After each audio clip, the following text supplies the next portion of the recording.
You ever wonder how your phone just knows what you're about to type? It feels like magic, right? Well, today, we're going to pull back the curtain on that instant search magic, and it all comes down to one of the most clever data structures in all of computer science. So, let's start with a moment we've all experienced, autocomplete. You start typing into a search bar and boom, before you even finish the word, a whole list of suggestions just appears. It's like it's reading your mind, somehow sifting through millions of possibilities in a fraction of a second. So how on earth is that possible? Is it just some supercomputer with brute force speed? Nah, not really. The answer is way more elegant. It's a brilliantly clever data structure that was literally designed for this exact job. Okay, let's dive in and meet the hero of our story, the trie. And yeah, quick heads up, even though it's spelled T-R-I-E, you'll often hear people pronounce it trie, just so it doesn't get confused with a regular tree. A little inside baseball for you. So, a trie, or a prefix tree, is, well, it's pretty unique. Think of it like this branching tree, but instead of storing a whole word at each point, each little node just holds a single character.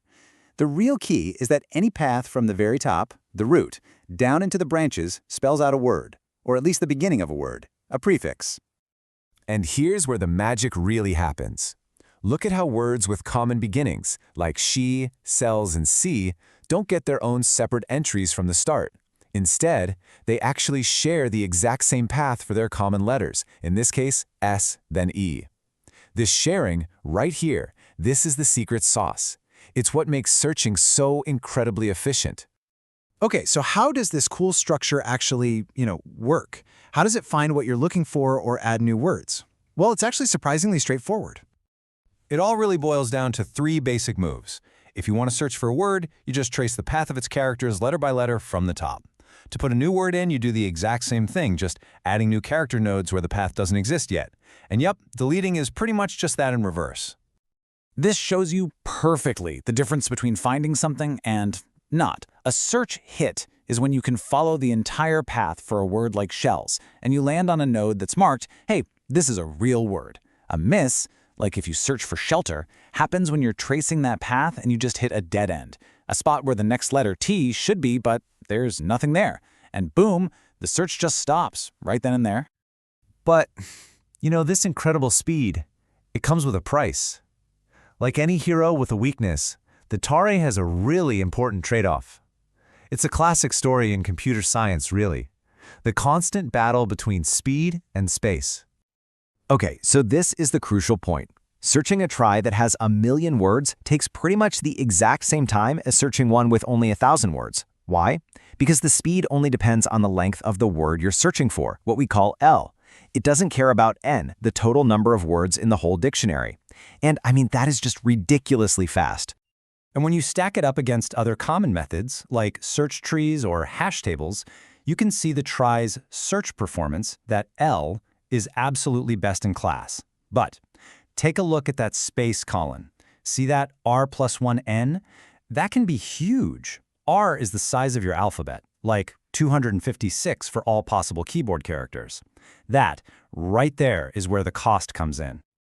So the trade-off is pretty clear, right? You get these blazing fast prefix searches, which is perfect for something like autocomplete. But the big downside is that a basic trie can be a serious memory hog. Because think about it, every single node has to have a potential pointer for every single character in the alphabet, and most of those are just going to be empty. So with that trade-off in mind, where can you actually see this thing in action? The answer is, well, it's pretty much everywhere. Seriously, it's right there at your fingertips.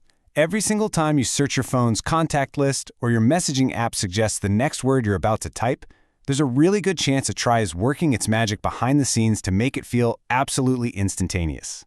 But it goes so much further than that. Tries are fundamental for spell checkers. They're used in the core routers that power the internet to find the best route for traffic. They're even used in super complex fields like bioinformatics to analyze massive DNA sequences. Now, of course, the story doesn't end with that basic memory-hungry version.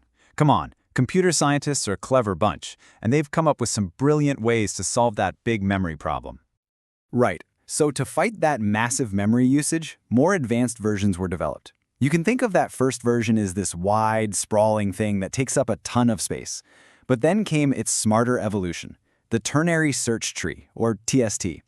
Instead of having a potential branch for every letter, a TST node just asks a simple three-way question. Is the next letter smaller, the same, or larger? This simple change makes it so much more space efficient. And the innovation just kept on going. The next step led to compressed tries, which are also called radix trees. These things are even smarter. They take any node that has only one child and just merge it right into its parent. It collapses all these long, lonely chains and squeezes out every last bit of wasted space, which makes tries practical for even the biggest data sets you can imagine. So really, the tray is just this perfect example of an elegant solution hiding in plain sight. It's a great reminder that the fastest experience isn't always about having more powerful hardware. Sometimes it's just about having a smarter design. It's one of these amazing, invisible structures working at the speed of thought, making our digital lives feel just a little more seamless, one character at a time.